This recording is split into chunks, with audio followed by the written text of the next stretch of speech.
There's this idea of whether the technology should adjust to the state or the state should adjust to the technology. The lawyers could make any sort of claim about how Bitcoin was not compatible with the legal field, that it's just very bizarre to sort of see it become present here with arbitrary data. The reason they'll criminalize running a node is because governments don't want stateless money competing with their money. The idea was really to make the state itself completely obsolete, to create a sort of alternative society in cyberspace. Pretty radical vision. And Nick was inspired by that vision in particular. Book reminder, nothing said on Supply Shock is a recommendation to buy or sell any investment or product. This podcast is for informational purposes only, and the views expressed by anyone on the show are solely their opinions, not financial advice or necessarily the views of Blockworks. Our hosts, guests, and the Blockworks team may hold positions the company sponsors or projects discussed.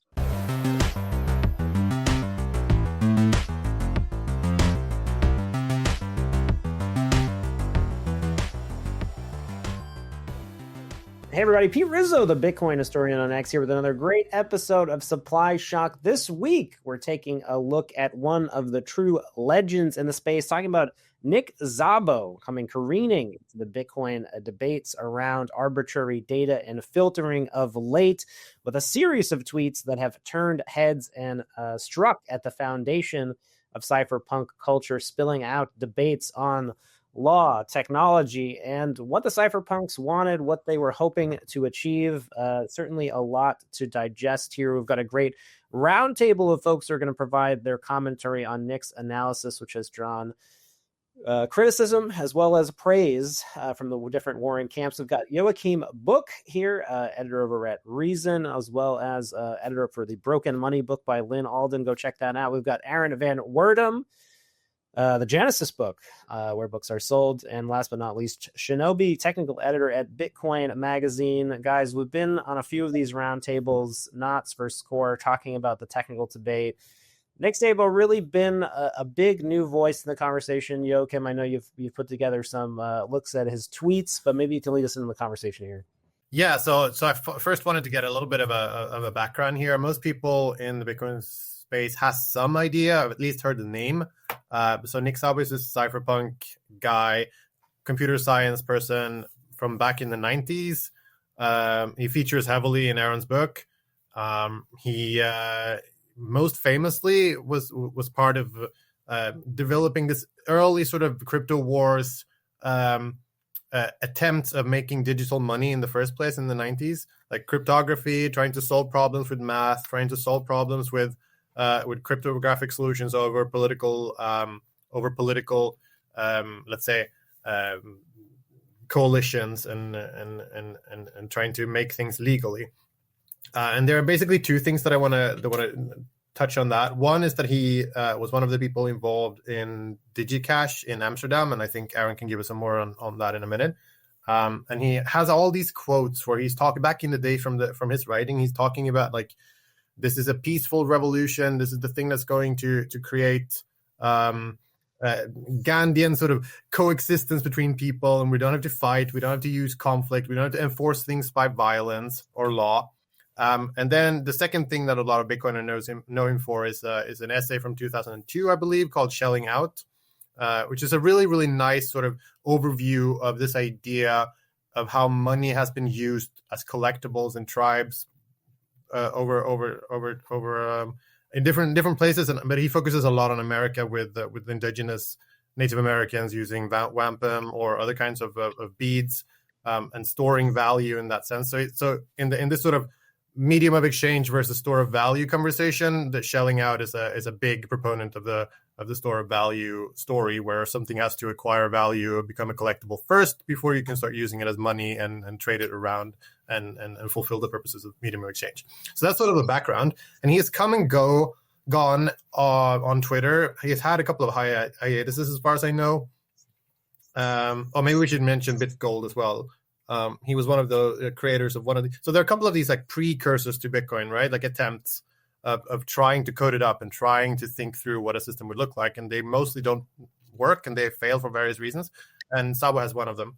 But anyway, so he's back on Twitter now, and he's talking a lot of shit, and it's very unclear exactly what happened and why he's so mad. Yeah, particularly taking aim, I think, at the core developers, right? I think he is sort of the leading critic right now from the kind of Knott's camp or the anti-core developer camp, and I think they've sort of trotted out Nick as within the conversation as sort of like a a lightning rod type figure, right? So if you think of Adam Back, kind of for the folks who are on the Bitcoin core side, thinking that relaxing relay policy makes sense and that these changes in the Bitcoin technical process is working. There's a lot of reliance on Adam Back in this conversation. Nick Szabo is sort of the opposite. And if people have been listening to this podcast and these roundtables, I think they'll know at this point that no one here is going to is representative of the not side. So this will be our take on Nick's statements. Maybe Aaron, if you want to provide some color on Joachim's intro of Nick. Obviously, it went a little light on Bitgold there, but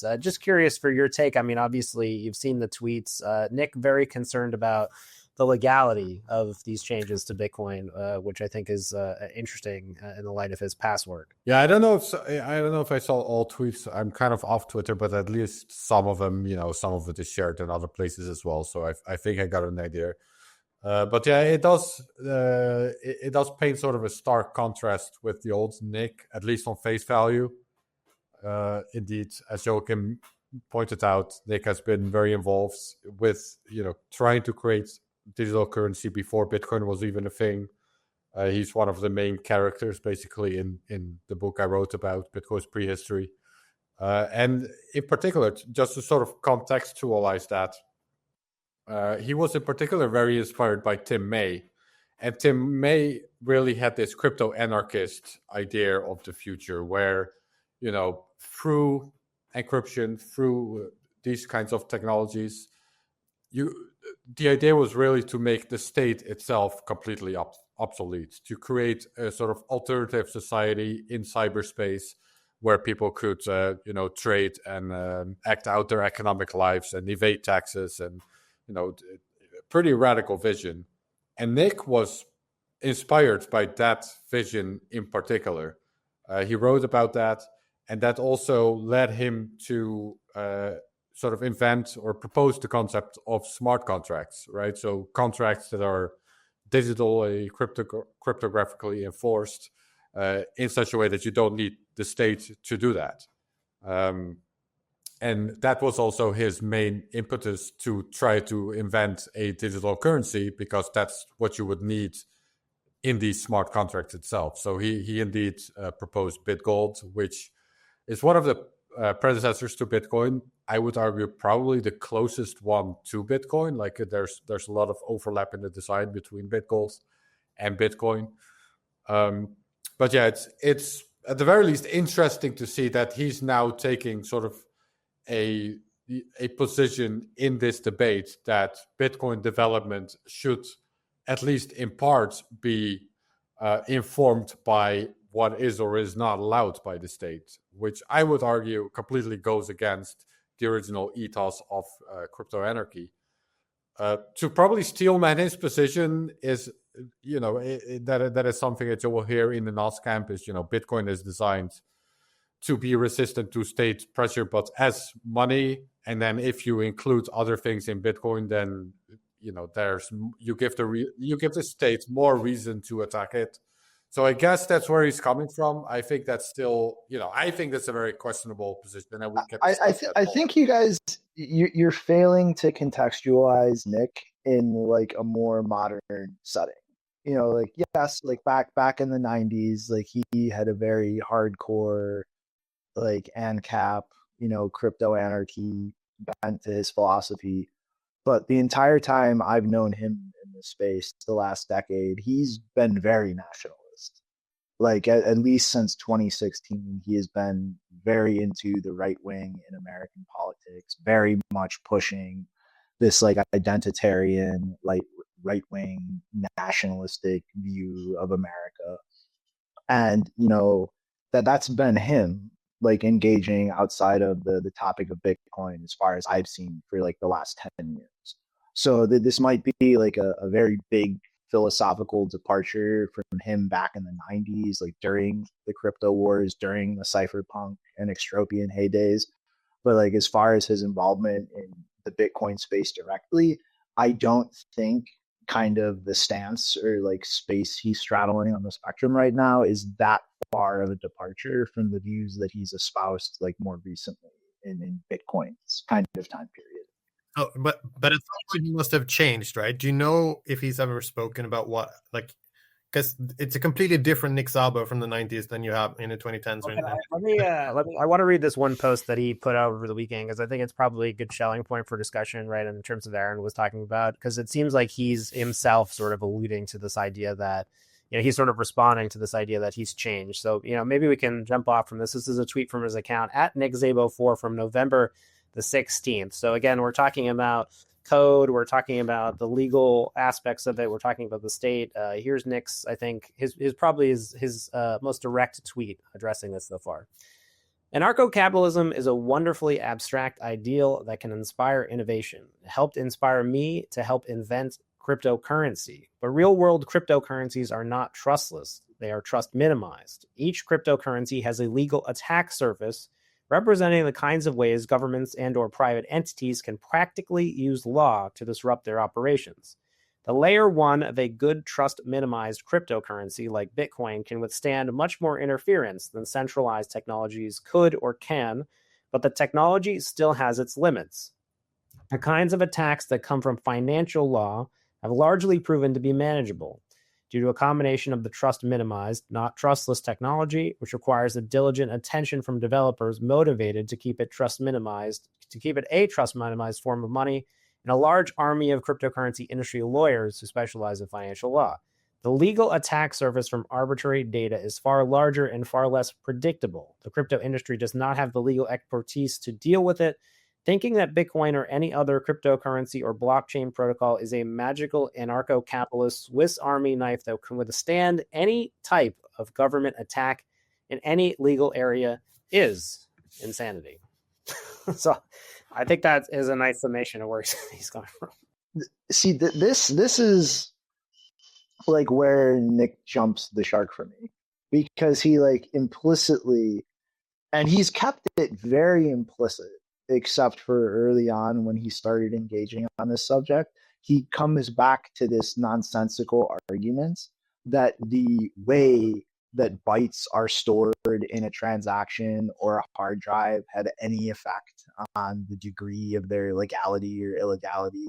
And that's just complete and utter nonsense. Like also, a judge doesn't care by the system, and to what extent they're quote welcomed by the system. But it's like a judge doesn't care if you have CSAM encrypted, like stenographically hidden in some other JPEG, like broken. They don't care if they are going to take legal action or prosecute or enforce something against somebody. They're going to do it, and the form that those bytes take is utterly irrelevant.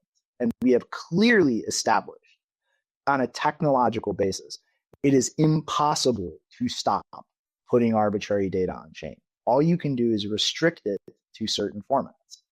And I feel like a really important thing to point out here, a lot of people keep deferring to Nick because of his, knowledge when it comes to the law. Like, Nick is not a lawyer. Like, he studied law as a minor in college during a computer science degree. He has never passed his bar. He has never practiced law. And like the entire field of law is so much deeper than the surface level introduction you get into during law school. Like, there are so many case precedents, like so many laws on the books. Like, you don't just get sat down in law school and go like, here's every law that's ever been passed. Like, that's not how that works. So like, while Nick does have like a lot deeper degree of understanding of the legal system than your average person, he is absolutely not a lawyer. And most actual lawyers who've commented on this issue, aside from the lawyer working at Ocean, take the exact opposite stance as Nick.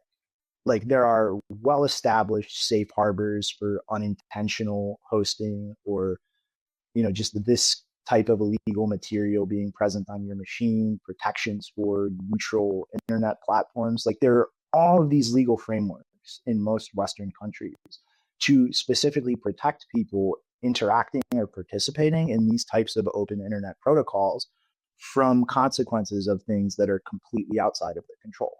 And it's just people just see that like he's studied law and seem to put as much weight on his opinion or what he says as that of a lawyer. And that's just people being completely misinformed. Yeah, I think there's a lot of it's interesting this conversation. We talked backstage a little bit about P2P networks, right? And like the nature of that technology in the 90s and BitTorrent, things like that. And it seems like, there's this idea of whether the technology should adjust to the state or the state should adjust to the technology, right? And I think it's pretty clear. There's the Satoshi quote, governments are really good at cutting off the heads of centralized entities, but decentralized entities are holding their own, right? So the reason that Satoshi chose this design path, was specifically to resist that kind of pressure from the state. And through my whole history of covering Bitcoin and cryptocurrencies, there's so many random examples of this where, lawyers could make any sort of claim about how Bitcoin was not compatible with the legal field, that it's just very bizarre to sort of see it become present here with arbitrary data, which again, as you've sort of mentioned, has always been a part of the protocol. But I'll give you another random example. In 2014, I remember editing an article for CoinDesk that from a prominent law firm, Perkins Coie. They're really big in the space about tort law, right? With the problem with cryptographic signatures and cryptographic ownership of Bitcoin is if someone has a prior claim on Bitcoin, they can't use the legal system to extract that Bitcoin from you. So say, this came up with the Mt. Gox hack, right? Mt. Gox was hacked and lost all their Bitcoin.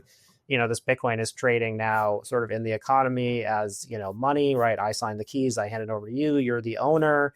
And so, in law, there's something called tort law, where essentially someone could have claim on that property, right? And that's something that, legal people have concerns about, but there's been no been no expectation that the developers of Bitcoin should respond to this. And this is sort of what's particularly odd about this, instance with arbitrary data is that there is this idea that somehow the core developers acted recklessly by sort of, quote, accommodating, this aspect of Bitcoin, which Aaron has kind of gone back and sort of said, right, if you don't like this aspect of Bitcoin and you just want another system, maybe make another system. But this is a clearly established aspect of Bitcoin, going back to the Genesis block, going back to, Shinobi Satoshi, adding this here. And so why is there this claim that the developers need to pay attention to this legal concern, right? That's sort of what I would like to get answered from that camp, is sort of like, of all the concerns, because there are many concerns, right? Like there isn't like this is the one concern. Where, I mean, like Pete, it's like I feel like this is like the same strategic error people keep making on the subject. Like the animosity and viciousness towards developers has absolutely nothing to do with this issue itself. It is purely social dynamics and politics and just nonsense. It is just all of the people involved in this just have this screwy perception that core developers are a bunch of like pink-haired SJW leftists who are not intellectually qualified. I have to assume that therefore must be pushed out. Like this is just a wedge to do that. Right, but I have to assume that that's not Nick's motivation here, right? We can try to at least steel man the argument, right? I've also spoken with the Ocean lawyer, who I think is the source for a lot of sort of this interpretation of the law. And I can at least try to explain it, even though I find it kind of bordering absurd. But it comes down to, there's a thing called the intent of the network. That's how he describes it. So the network itself has an intent. And then in the case of Bitcoin, the intent of the network can be derived from both the consensus rules as well as the policy rules in whatever is the most dominant client. So if the most dominant client makes some change that changes the intent of the network, even though in this case the Bitcoin core developers themselves explicitly say this is not supposed to be used for data embedding, that still changes the intent of the network. So, but a bar certified lawyer told you that his argument hinges on an inanimate thing having intent. Correct. Like that is just legally nonsense. Intent requires It's a conscious a direct mind, quote, which so requires being a person. Inanimate objects cannot legally have intent. Yeah, I That think this is goes back to just like the nonsense. developer Like control. that's not bordering on absurd. That is actually fucking absurd. Well, there's a couple of absurd like examples that you can give for this, right? So let's say a half a year ago, you were running Bitcoin Core 29, and then someone put CSAM in an upper turn, 100 kilobytes CSAM in an upper turn. Half a year ago, you're running Bitcoin Core 29. Then you could just say, hey, it's not the intent of the network. So, I have nothing to do with this stuff on my computer. I'm just running Bitcoin. And then now, even if you're still running Bitcoin Core 29, you changed absolutely nothing, but other people upgraded to Bitcoin Core 30, which didn't even change the consensus rules. It just changed the relay policy. Now, all of a sudden, you are criminally liable for the exact same data in the exact same transaction. I'm not a lawyer, but that's the thing, right? So I'm not a lawyer. This is not legal advice. Neither is Nick. But the best version of their argument is there can be a judge that would go along with this level of reasoning, or a jury. Like, it's possible that there's all kinds of crazy interpretations of law, but do really all need to think about this or change how software development works based on maybe there is a lawyer somewhere that would go along with this reasoning that derives from Luke and his lawyer? So you think there is a judge in the United States somewhere who will say, yes, an inanimate object demonstrated intent? Like, you think that judge exists? Well, this goes back to, I think, like the thing with BitTorrent, right? So like with BitTorrent, you could argue that the intent of the developers was to facilitate legal file sharing, right? And that maybe in practice, what BitTorrent did actually facilitate was illegal file sharing, right? So like maybe this is the color here, right? So with BitTorrent, it's like the developers, but they were this was part of it, right? There was a foundation that supported BitTorrent, right? And it was like a centrally issued piece of software, right? Like, or is there a difference between Bitcoin Core and BitTorrent, and how was historically funded? It's a good example in the sense that Bram Cohen, who invented and developed, at least in the early days, BitTorrent, was not liable for how people used it. Like, that was explicitly not his responsibility. That's why BitTorrent, this is also in the Genesis book, by the way, but that's why BitTorrent could survive where Napster and eDonkey or whatever the other projects were not. So Bitcoin indeed resembles BitTorrent a lot more. But that comes down to the developers. So that's the other question, right? Like, okay, legal liability has increased, but for who then exactly? I think, and again, I'm not a lawyer, but I think in the real world, in reality, the person that's liable is the person who uploads this data to the blockchain. If you actually upload CSAM to the blockchain, yes, that's not allowed, okay? But I don't think developers are being, I don't think they're at risk. And I don't think that's their argument either. I think their argument is node operators. That's for them, the risk has increased. Even if you didn't upgrade to Bitcoin Core 30, even if you're not like part of the problem, you're still running Bitcoin Core 29 or not, then still, because the intent of the network has changed. So if your inanimate thing has intent to break the law, then my inanimate thing that doesn't is liable now? Like, this is just ridiculous. Like, this is not something that should be discussed seriously. This should be the subject matter of like a comedy stand-up show. Like, this is just ridiculous. And to your point, like every other lawyer that's been asked his opinion, other than the Ocean lawyer, and maybe one anonymous lawyer, but that may be the same one. And also, we have no idea. This comes from Kyle Torpy's article. He interviewed a bunch of lawyers. Every lawyer that was willing to put his name and reputation on the line said this is not, there's nothing new here. This is insofar it's a risk. It was already a risk. which I think is the only reasonable way of looking at this. But again, I'm trying to steel man the other. So I think like if you were to further steel man, like mechanics argument like often relies on this idea that like, you know, the miners themselves are published. So it's like, who's the publisher, right? So like to your standpoint, I agree. Like someone who uploads illegal content like to the blockchain they're clearly publishing. They're clearly publishing that data, right? Then the question is like, you know, you mentioned nodes, but they also are focused on miners, right? Because one of the things that they're sort of, I think like this is part of the motivation, right? Is that there are really kind of two larger mining pools. You know, there's a couple proxy pools for, you know, one of the other pools. But again, I think they're really trying to use this as like a wedge to sort of somehow decentralize the mining infrastructure by making them sort of liable for something. I don't know. But there's this idea that like the miners, say like a miner accepted one of these transactions out of band, then they are sort of liable as a publisher as well as the person who transacted, right? So the transactor is liable because they're the person embedding the data. I think that's pretty clear, right? Like they are embedding the thing that's illegal into the thing that is going towards, you know, to being published. Whether miners have a legal responsibility because they publish blocks, I think that's a question. Do we know the steelman argument there? I think they're mostly again, it's better to ask them, right? But I did ask them, and at least what I remember or recall, or my best interpretation of it, is that they're more worried about node operators, and miners are also node operators. So in that sense, they're liable.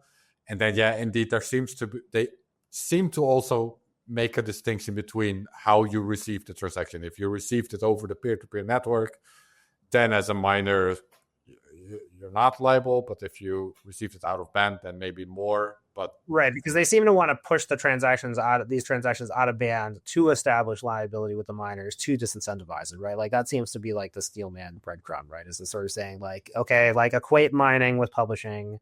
And then push this somehow, like, you know, limit the relay network, push these transactions out of band, and then, you know, they in their view, this is the best way to mitigate the situation, because again, they see it as a pressing threat, and so their preferred tool is to put legal pressure on the miners, you know, through discouraging them from this type of activity. But like, you know, there's other things that we can mention, right? There's also like what happened with you know, what Julian Assange and, you know, has tried to do in the Assange family with the, I can't remember the name of the Project Spartacus, right, where they're embedding the files that were illegal. So like there are definitely other projects that could make use of something like this. Like, right, let's just say the Epstein files released last week, if those were uploaded to the blockchain I would actually want them published on the blockchain. Like put them somewhere immediately that cannot just be taken down, that cannot be rolled back. Yeah, that is a societally useful function for the Bitcoin network to fill. Like that's not spam.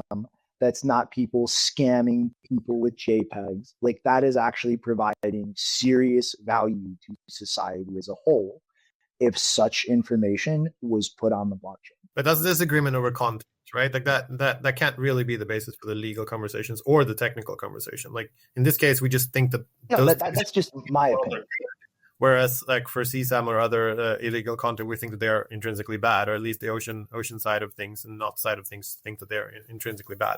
But what's so weird to me about all this is that you don't fix a technical problem, a legal problem with a technical fix. If this indeed is a legal problem, the entire conversation hinges on, oh, this is a legal attack vector. This is what we came back to in the Szabo tweet as well. Is it expands the legal attack surface? Okay, fine, maybe, but then try it. We have an established way of trying whether something is or isn't legal. It's called a court system. We've had it for hundreds of years. Like, just bring the lawsuits and see if it works, right? Like, stop talking. This is not a thing for plebs and IQ 90, IQ 80 people on Twitter to argue over. Or no, this is what I disagree with that a little bit, because the nature of the peer-to-peer network, like in the construction, is that, you know, again, like I assume that Bitcoin was illegal, like had Satoshi done it through a centralized company, right? Like that's the whole of the thing. And so the reason that you have the peer-to-peer network and the distribution is going back to the Project Spartacus thing, in the movie Spartacus, right? Like essentially the Roman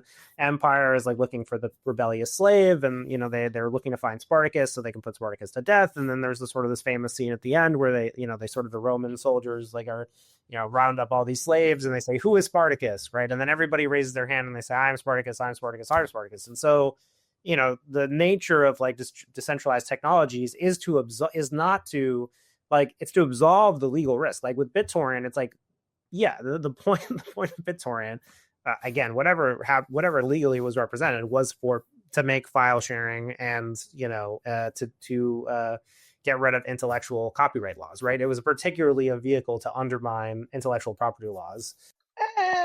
Bram walked the line from the developer's point. What I'm talking about is that it is the distribution of risk in the peer-to-peer network is what allowed something like Bitcoin to be successful long enough where it could become legal. The concern wasn't that it was illegal. It's been practically illegal, and it is currently illegal in some countries. Like in China, it is illegal to use Bitcoin in most cases. Like the software is still illegal. And can still be deemed illegal. It would be possible for the president of the United States to deem it illegal. And so then why do we build these types of technological constructions? Like, well, so it's to allow the activity to take place in the face of that pressure. And so that's what's kind of confusing for me about this, where he's saying crypto anarchy is fantasy. One key thing I think for listeners to really put into context, like what BitTorrent was, like at its peak, and I believe like the late 2000s, BitTorrent was responsible for 2/3 of the traffic on the entire internet. And like just like look at yourself in the mirror and just describe to yourself the perfectly legal thing that you ever used BitTorrent for. And like even today, it's still like 10 or 20% of the traffic of the entire internet. Like they have not been able to stop it. They have not been able to shut it down because it actually is robust in its distribution. And like that's how this works. That doesn't fit with what Rizzo just said, right? Because like in Rizzo, if I heard you correctly there, you're trying to say that you distribute legal risk to the point and so that it's impossible to shut down, and then you go long enough until the law sort of catches up, right? But BitTorrent was always illegal in the distribution from intellectual property rights law point of view. It was just impossible to stop, right? And I think that's the ethos that Bitcoin is coming from too. Like, and thus the laws that changed. The laws were forced to change. The laws were forced to change as a result of the network, right? And the business models of the companies were forced to change as a result of the network. Now music distribution is free. New music distribution is practically free. Like musicians disseminate it on YouTube and they disseminate it on Spotify. And that was the end result of the technology, is that it would removed all the middlemen from the music distribution process. That was the whole goal. And so it removed the cost of the system. It took down, we don't even remember these things, right? Like the Tower Records, like there was all these intermediaries in the music process that people railed against. Speak for yourself. I still shop at record stores. Yeah. Of course, you've seen the Metallica documentary about this, I'm sure.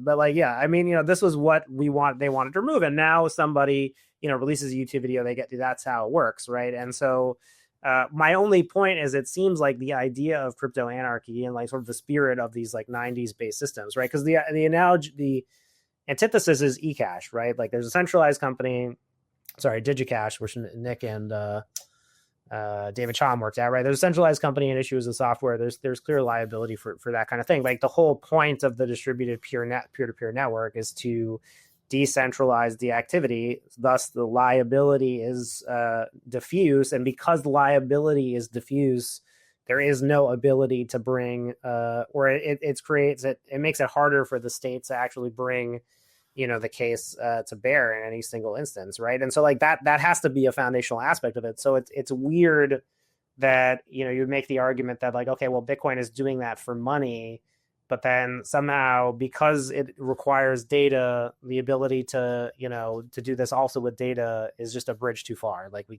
can't also we're hosting illegal money, but we can't also host illegal data. That's just like, there's too much. No, I think if that were actually true, then I do think that would be an argument. I think that would be a reasonable argument if it was true. I just don't think it was always possible to embed illegal data. That's the point for me. I don't think anything meaningfully changed. And Nick Szabo, to get back to him, he made this. I did see that tweet. He called Stefan Rivera idiot or something, because if you create another buckets, then there's more room for illegal data. So that's worse. Szabo is But just even that is just incorrect, because the more data goes in up return, the less data can go in inscriptions, because there's still a block size limit. And in fact, 4 times less data can go in inscriptions. So it doesn't open anything extra. If anything, it's an improvement if people put stuff in up return. If the premise were true, they had an argument. But other than some crazy judge somewhere that goes along with this logic, I don't think there's an argument. And it's also worth pointing out that the more you repeat this argument, as absurd as it may be, the greater the chance maybe that some judge somewhere is going to go along with it. Like if everyone keeps repeating that there's now some sort of new way to do it, or developers have made it easier, or the intent of the network has changed. Like if you keep repeating that, maybe it could become a self-fulfilling prophecy, even though the premise is absurd. So in that sense, they are the ones potentially creating the extra legal risks. Yeah, that's an argument that I made, and it was very unpopular. I made that one on with what Bitcoin did, which is like, yeah, they are increasing the legal risk factor. But yeah, I wanted to read some more of Szabo's tweets here. Joachim, maybe you could pull a few up and we can just read a few of them. I mean, I think they're a little aside from what we were talking about, but I when you go back and look at what he tweeted in 2019, 2021, 2017, whatever, it's a very different Szabo, right? So we didn't quite talk about this social versus technical aspect, but almost. That's part of the NOTS conversation. And that was one tweet that I found from back in 2019, where he says, and I quote from it, "The consensus protocol which caused the Bitcoin revolution happens inside thousands of computers. Social consensus is completely different, and it is as much of a mess as it ever was. Bitcoin wins by maximizing the role of the former and ruthlessly minimizing the latter." And like in this NOTS conversations recently, it's like, oh yeah, immoral data, like we got to have a social consensus of what it is that the network is doing and the intent of the network that we was talking about now, or and it's like 6 years ago, Szabo was pretty much like social consensus is stupid, code is law, basically. Like just code it up, and all we care about is what technically works. So that one struck me as very interesting and not quite in alignment with what he's saying right now. I mean, like I said, I think a lot of this, it just comes to like, Szabo has been on a curve like the entire last 10 years that I've seen, essentially just pushing or like moving towards the point of being an advocate for like an identitarian, like nationalist state. And I think like the shift is just like him getting towards the end of that curve. I mean, like literally, like, like Luke's silly tweet that you can find like 1 million copies of is just wired. Like Nick's version of that is racism is not a sin. Like he has just completely fallen into like that right-wing identitarian hole. Well, so sorry, did he say that Bitcoin is at a risk of becoming another centralized shitcoin? I was trying to find this quote that you pulled out here on this doc, Joachim. Which one was that?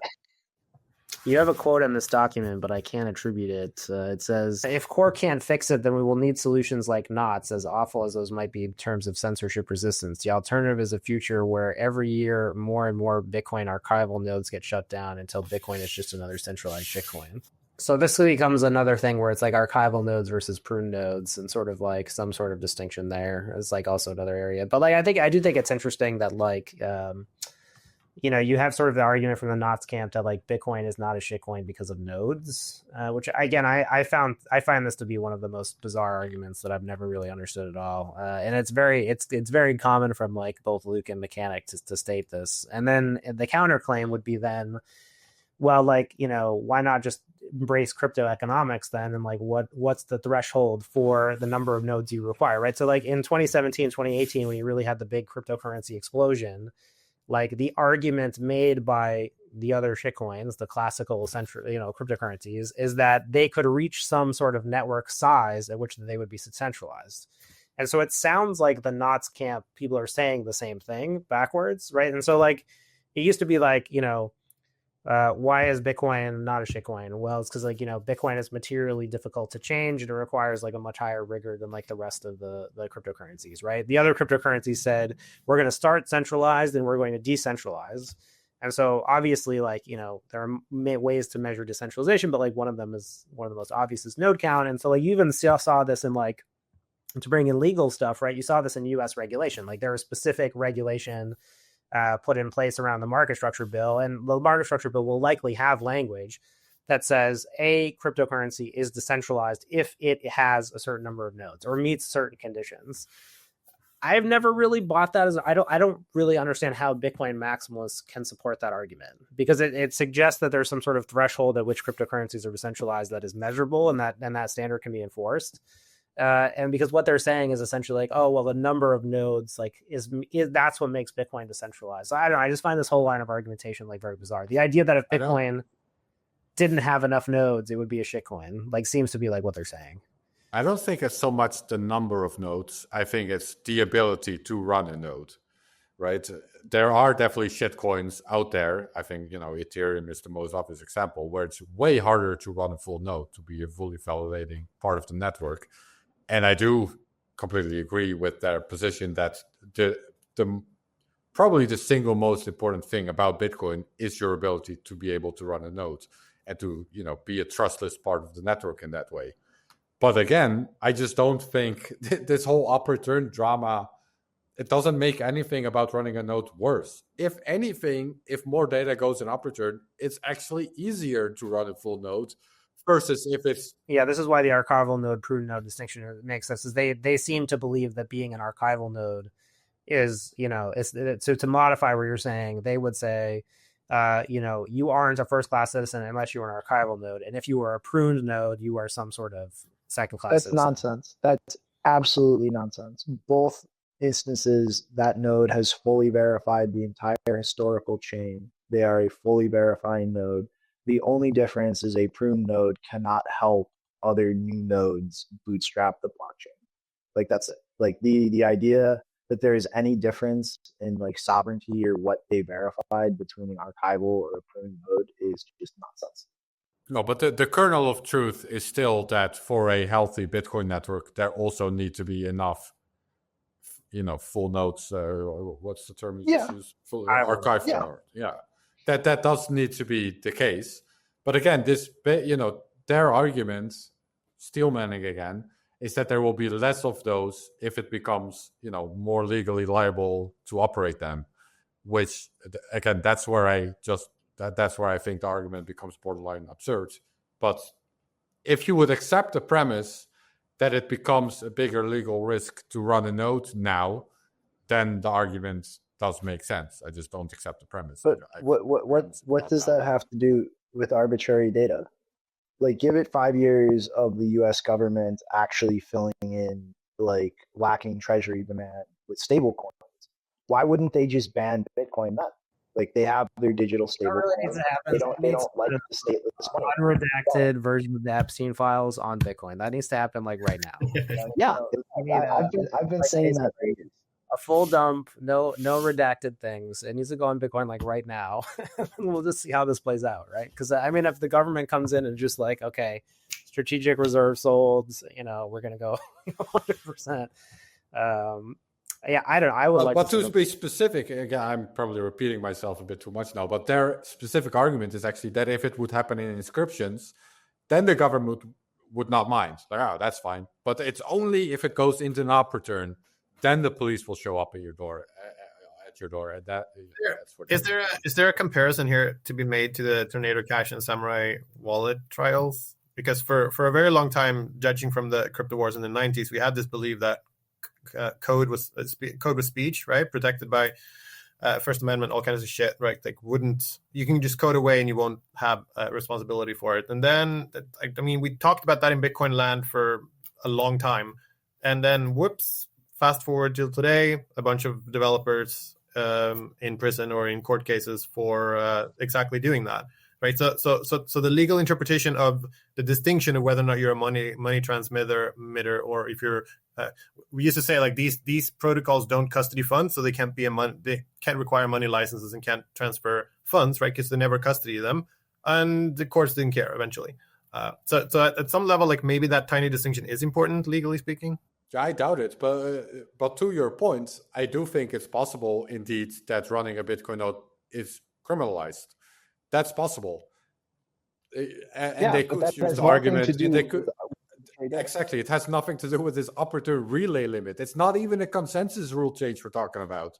It's a relay limit, and that changed the intent of the network. That's where it just gets bizarre for me. But it's possible that the state at some point says, a node hosts CSAM, and therefore, if you go to jail if you're running a node. I just find it such an incredible stretch that it would make a difference where the data is. All like what its intent is. Like, so there's AI now. We could probably just plug an AI like into the blockchain, and we can just ask it. I mean, dude, it's more likely that a government or governments will ban running a Bitcoin node just because they do not want a stateless money than it is because of any of this nonsense arbitrary data bullshit. Like there has already been, like CSAM has already been put on chain once 10 years ago, multiple times in the last few years. Like there are classified documents on chain right now. There are pictures of Muhammad that can literally get you executed in some Muslim countries. Like there is so much illegal data already on chain for years. This entire argument is nonsense. The reason they'll criminalize running a node is because governments don't want stateless money competing with their money. Like this is all just nonsense. Yeah, and it seems like the end result is like, if the government wanted to, it would just seize on what they're saying and then just, use these, things to establish, precedent and procedure. And but I don't know. I there's the Galaxy Research people which put out like a X statement where it was basically they're like, we surveyed a bunch of like, institutional investors and like nobody knows this nonce conversation is even happening. That's what I keep saying in all of these roundabouts. Like they just seems like a bunch of people on Twitter. Like no real person is actually thinking about this. No real person actually cares about this, right? It's only 100 people on Twitter. I mean, dude, like a month and a half ago, I actually like stopped by one of the normie like Bitcoin meetups in Chicago for the first time in years. Like I've only been going to Bitcoins. None of them were talking about this. Just like, how can I like stack more coin without like over leveraging myself or like using debt? Like what's the best way to secure my keys so I don't get hacked? Like that's what your average Bitcoiner is thinking about. Should I sell my coins on my strategy products? Yeah, like this is what normies are talking about, not any of this nonsense. Well, I guess this is relevant because this is Nick Szabo, right? He is like a sort of intellectual pioneer in the space, right? This is I would say his most significant way into a Bitcoin conversation ever, right? So he has been public in Bitcoin since 2013, 2014. He worked for at least one for-profit Bitcoin startup called Mirror that was doing smart contracts work. He's now working for Jan3, which is working with nation states to onboard them onto Bitcoin. What did he do at Mirror? Like what? I'll just be blunt. Like what has Nick Szabo ever done for this is his most significant contribution to the conversation, I think, today. He's talked on Twitter. Like Adam Back, at least, he's never written code for Bitcoin Core. He's never directly contributed, but he's at least like brainstormed with core developers and helped design things or like review things. Like he's at least participated in those formative processes for things before actual code gets written. Like, what has Szabo ever done for Bitcoin? What has he contributed? Because I see nothing. He was fairly involved during the block size wars as well. He had a good, but discuss at least one good blog post about social. So he's contributed as much as I have to Bitcoin. He's shit posted on Twitter. Yeah, I don't know what he's doing at Jan3. I don't know what's going on. Well, again, I think this is important to say, what's on the line here, right? Like, we've kind of dissected the arguments. I've talked about what we like, what we don't like. We tried to steel man the arguments. Nick Szabo, like if this is sort of his most significant contribution to Bitcoin is to try to get people to run knots or to try to sort of impact Bitcoin core development. What are our thoughts going forward? I mean, I would expect probably his role in the space to diminish after this, correspondingly, but I'll open the floor. I mean, that's a related question that's maybe irrelevant. What's your take on, like, are we past the peak and is this just over now? Or is this going to grow? Like, to your point that normies don't care, like, is this the beginning of something bigger, or was this kind of all of you, but you first. Yeah, I mean, look, as I said, I think there's some people who are going to take this train to the end of the line. It's like New York City, it's like they're taking this from Times Square all the way to Coney Island. It's like how many people are going to take the subway ride there? Probably not the full subway, but like there's some people who are going to go to the end of the line. Like it's just, you can just look at the vitriol and the sort of the, state of the conversation. I mean, I think some of the centrists within the Bitcoin Knots camp has sort of, pivoted out after the BIP 144 fiasco as seeming like that's going to quiet down. But I mean, again, I think that it's pretty clear that there's a bunch of people who, won't accept, what's happened. They won't take the political liability, or they won't own up to the fact that they supported this. And I think, I don't know. I mean, I still think it's likely that you at very least get another implementation of Bitcoin from someone. I mean, that's been talked about. Do they fork? I mean, I still think that like. So could that be a Nick Szabo related project? Yeah, it could be, right? I mean, I only heard rumors. I have not spoken to anyone directly about this, but I did hear that Samsung is maybe involved with this, so then it's not a stretch to think Nick Szabo would be. Yeah, I agree. And so that's possible. I mean, I still think that some percentage of the people will fork over this. And I just think that... hold on. I have to ask again. Like, what good is Szabo going to do with an alternate implementation? Like, what has he ever contributed to core? Like, how much time has he ever spent digging through that code base or watching it be refactored and changed over the years? Like, I'm not trying to say like Nick is an idiot. Like, he doesn't understand anything or has never done anything. But like Bitcoin specifically, he has never actually contributed to it at all. Like, he is a competent, brilliant person, but the way that people hold him up as some kind of expert with Bitcoin specifically, like, that's nonsense. That is just not reality. Well, I think that like to talk about like mob group and sociological dynamics, like I do think that the crowd here did a disservice to Luke and is probably going to do the same disservice to Nick Szabo, which is like, I do think that there was like a group of people who I would say are just sort of in the, never inscription, never NFTs camp. Like their whole identity is that Bitcoin is not crypto. And so like Bitcoin can't have crypto on it. And I think they sort of like encouraged, these people and sort of brought them up. Right. And first that happened with Luke. And now Luke is sort of like, you get these followers and sort of acolytes and they're, drumming up your Twitter. And it's like, there's this whole sort of like, a lot of this is show, it's the show, right? It's like Bitcoin Core like makes the argument, and then Adams back, weighs it on their side. So the other side has to get somebody on their side to like make their argument, right? There's this whole sort of mob mentality, and I do think that like I question whether or not they would have been pulled to such extremes had there not been this perception, that there's this large group unhappiness with this. So I don't know. I think it's like you have to be sympathetic to these folks, right? Like I think it's tempting to like yeah. At all. Like Pete, I downloaded some software voluntarily that developers created with no ability to force anybody to run, and a whole bunch of other people voluntarily chose to do that too. That's it. All of this anger and these people being upset about these transactions relaying and being confirmed, it has nothing to do with core developers. It's not their fault. They did not make this happen. They did not make these transactions propagate across the network. Myself and all of the other users who ran things like Libra Relay, who upgraded to Core 30, we did this.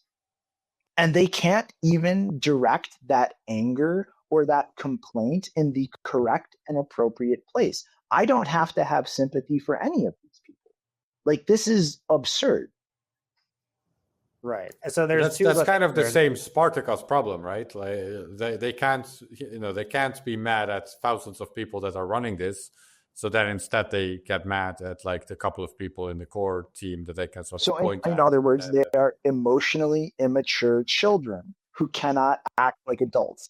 Here's a quick recap of the last 2 years. Some people are mad about some transactions on Bitcoin. The proper response to them is to ignore them and to tell them that they should go seek emotional help elsewhere. Then it sort of evolved to some people were mad that core developers aren't upset about some people transacting on the blockchain, to which the correct response is like, please go away, like stop bothering the core developers who are doing meaningful things, like you're becoming like a net distraction. To which now we are like, okay, they're like, here's our like grotesque solution to this, that like, we want now everyone to switch from the core development software to this software, which really cares about which transactions people are making on the blockchain. And now everyone's just like, no, we're not going to do that. And so now the question is like, where do we go from here? It's like, I think they're going to end up forking off. Like, it's just that it's like, it's like there's only like so many steps, right? They could try like another sort of, hey, we're going to get like a big, thing together and like, get everybody to be upset about transactions on the blockchain. I don't think that's going to happen. So I think they're going to be left with needing a fork or not, right? And I don't know. I think that I haven't been following the conversation as much over the last week, but it seems like, there's still people in that chat, kind of scheming and brainstorming, right? Yeah, I've also started to zone out myself. I think it's probably past the peak unless something happens. But yeah, and also I think the plan changes on a daily basis at this point. It's if I would have to interpret what's going on, they're trying to make it as hard as possible to allow futures markets to exist by designing it with as much uncertainty as possible, because futures markets would obviously show there's no support for this. Like, there's no support for this. That's their problem. They don't have economic support. They don't have hash power support. All they really have at this point is they can make some noise on social media to make it look bigger than it is, and kind of run a bluff, maybe. I think that's really, make noise on social media, have a sort of bluff implementation, and then the real goal is that they probably want Bitcoin Core to compromise and release something with a different upper turn default setting, which I don't think is going to happen. So this is a combination of people who are just mad at core developers, like they're woke SJWs and they have no business being here crowd, just using this as a wedge.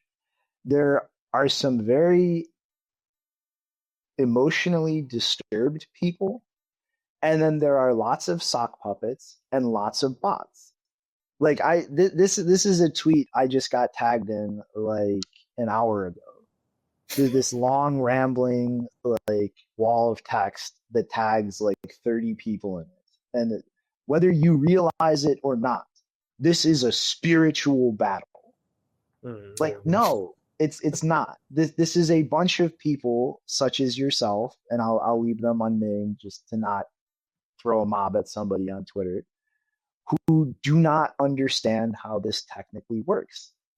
And I don't know what is going on in this person's life or like what personal issues they're dealing with, but projecting them onto Bitcoin and pretending that this instance of a large group of people drumming up all of this nonsense around something they simply do not understand on a technical level, like, this is not psychologically or emotionally healthy. Like, just like, seriously, I'm being serious here. I'm not trying to be snarky or I think the last vestige of coherent argument in the space right now is like, are they owed some sort of sympathy or deference? Like, I think Rockstar Dev made this point yesterday, because he engaged in some sort of public debate, where he took up the not side, and it's sort of like, okay, do people who are upset about the transactions on Bitcoin deserve some kind of empathy? And were they showed a lack of empathy by the development process? This is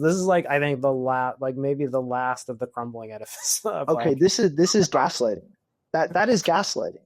Like, myself, Reardon, Post Capone, like so many people spent over a year with all of the people who had these concerns about the arbitrary data and spam and NFTs during the beginning of all this in 2023, like hours every day, walking them through these issues, explaining that things would go exactly like they've gone over the last 2 years if people actually try to put up a futile fight, like walk them through all the incentives of the whole situation, walk them through the technical underpinnings of the different mechanisms involved, like over a year of that.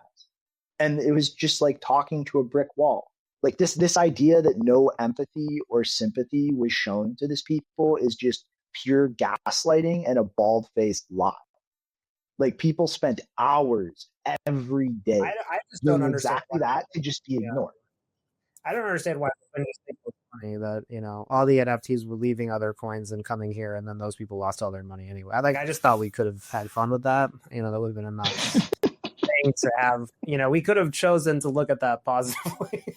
Like, this is a failure of like perspective. To me, like, it's always been like, you know, failure of perspective is like, you know, yeah, that would have been. I just felt like we could have just chosen to have a different perspective on that. You know, this is like one of those things in life where it's like, well, you could have just reacted differently to the situation. I thought it was hilarious. Like, dude, think how we'll be able to look back and go, hey, you guys remember that time a bunch of clowns tried to activate a soft fork with cat JPEGs? Yeah, like a bunch of people were just mad about transactions on Bitcoin, and now yeah, maybe this is the end. Maybe the end of the roundtable. Maybe the last roundtable. We'll see. So I've been going through some of the writings and some of the readings from the block size war and looking back at things going on there, and it's striking how the same point of wanting to be relevant, wanting to be in control, wanting to be heard, the same topics sort of come up. If you don't look exactly at the technical conversations, but like what are people doing, what are they really upset about, and it's something similar to what Shinobi just said, of this sort of spiritual war of being in control, having influence, being heard. You know, like I want somebody to listen to me. Even worse is I think that we miseducated a bunch of Bitcoiners in 2021 and 22, and this is how they should be involved. Like this is what we told them to do, is that the way that they can, because like again, like you got to remember, like the whole recycling of the block size wars, like there isn't just like there's the block size wars, but then there was the whole 2 years of like, you know, the only thing Bitcoin had going for it was like, you know, there was a bunch of spaces where people were getting rich off NFTs. And then we had the spaces where we just told people not to buy NFTs and that, you know, all these people were bad. And so and there was this whole lineage of the block size wars. Right. And so like these people now, like, this is what we told them to do, is to like sort of get mad about things happening on Bitcoin and then defend Bitcoin. Right. Like this is like what they were like, hey, we're here to Bitcoin. I'm like, we're new here. Like, what do we do? Like, are we getting rich? Like, what's going on? And we're like, you know, here's what you do. You have to get mad about what, you know, is happening on Bitcoin, and you have to make sure that no one puts NFTs on it ever. Like, here you go. And then like, you know, we sort of sent them out. And then all of a sudden at one point, like, you know, somebody figured out a way to like put NFTs on Bitcoin. And now they're just like, whoa, what's going on? Like, you know, we have to defend this. Like, this is our calling. Right? So like they're here for the battle, you know. It's context. It's always losing the context. You know, like I used to be very active about pushing back against like shit coins and things that I viewed as a scam. But like, first off, when I did that, like I would actually go into like the logical, technical reasonings for why something was making a false claim or could not do the thing that it purported to do.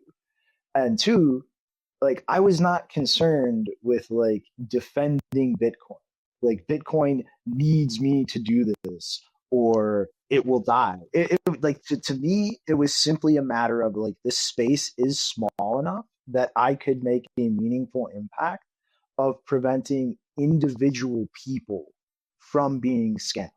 That me spending my time doing that would actually have a meaningful return in number of people who are not going to lose their money, who might actually develop like a grounded, realistic view of this space and might actually help themselves financially instead of hurt themselves. Like it was not some moralistic crusade to defend Bitcoin for me. And I feel like that whole aspect of things, like I feel like most people I know from back then like had a very similar attitude. Like that context of why we were doing those things was just completely lost in like teaching like this more recent class of Bitcoiners. And they view it as like a moral duty to defend Bitcoin itself. Whereas like, no, guys, it's just like, here's a chance for you to go help people, quiet, and like then you other complain people. and defend it. That's what we taught this generation to do. Like, and that's why there's no, this is sort of the decline of the building culture, like within Bitcoin. And then, I think it's interesting then if you accept that, like, it was our failure to develop like a positive culture within Bitcoin that sort of created the Knots movement. Like, if you were to step 10,000 feet back, right? It's like, okay, we failed to develop like a positive culture in which people were furthering Bitcoin, like actually. And then some of these people fell into this like weird Knots trap of like, cargo It's culture. also just being realistic. Like another thing I never did back then is I never told people like, don't ever buy like the shit coin or whatever. Like all I tried to do was contextualize like what. Never said don't buy the shitcoin.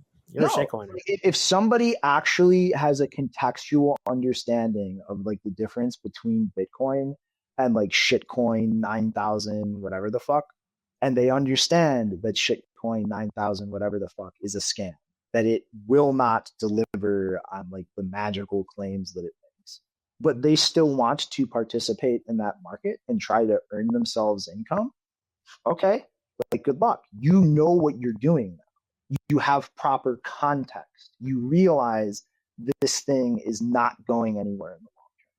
You appreciate that, and you can make an informed decision in that market. Like this is all free market.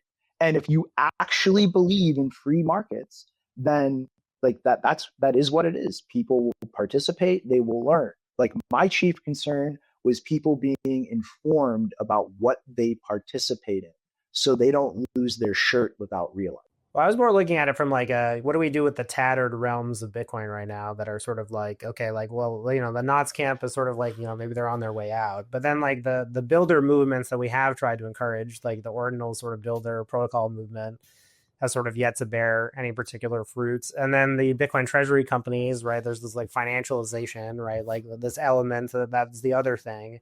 And both of those seem also like, at least they're under some sort of, scrutiny these days, right? And so like we're sort of left with like a just directionless Bitcoin culture at the moment. I have never been as bullish as I am now in terms of the state of building on Bitcoin. Like a couple years ago, all we had was the Lightning. Rare positive comment. all we had was Lightning Network. Now we have Arc going live, like a off-chain protocol that synergizes amazingly with Lightning. We have Spark actually building like a scalable group version of state chains. We have BitVM systems after like numerous iterations and efficiency gains on the verge of like stepping to going live. Like there are so many productive things being built right now that can be useful in more ways than I can count, that can provide new like platforms for people to build who knows what on, without even having needed a consensus change. And we still have, despite all of this nonsense, like two simple changes on the horizon potentially: template hash, like an iteration of CTV, and checksig from Stack, that would supercharge all of the things being built right now without really blowing up the complexity of Bitcoin script, without creating like new massive like threat vectors or things that we have to consider. Like we are in an amazing place right now at a technological level in terms of things to be built. We just need to like stop giving our attention to all of this stupidity. Like, but that's assuming we want all that, right? Like the Knots argument is we don't want any of that. We just it's here, and you can't stop it without forking. So good luck. Cry harder. I don't know. I guess I would say, my summary is also this whole upper turn debate. The technical argument is dead. The legal argument is fringe at best, borderline crazy, kind of dead, I would say. And then what's left indeed seems to be, at best, concerns about the development process of Bitcoin Core, or at worst, just sort of personal grudges or a perception that the core developers don't fit in the right ideological, purity tests, and they're too left wing or whatever that, or they close the GitHub threads prematurely, or things that are that's all that's left at this point, I think, of this entire debate. Or they're not maximalist enough. That was one thing that Nick Szabo was pretty upset about too. The core developers have to be maximalist. According to a very specific definition of maximalist, which comes back to sort of the purity argument. That's the irony, right? Because maximalism used to mean we're just going to build anything useful on Bitcoin, and now that has made a complete 180, where we don't want anything on Bitcoin. That's now what's maximalism. Yeah, I think that's the next vanguard of the conversation, I think. Maximalism to me used to be about not being afraid, like actually being confident that What is this like very positive, cheerful Shinobi like today? What's up? Can we just end it on Shinobi being very bullish?